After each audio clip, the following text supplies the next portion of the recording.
అమ్మా భవానీ లోకాల నేలే ఓంకార రూపమమ్మా, తల్లి నీ మహిమల్ని చూపవమ్మా.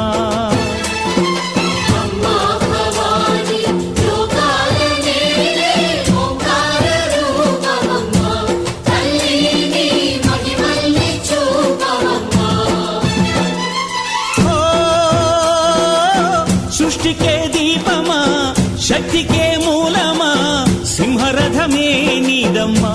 అమ్మ దుర్గమ్మ భక్తులను దీవించుమా.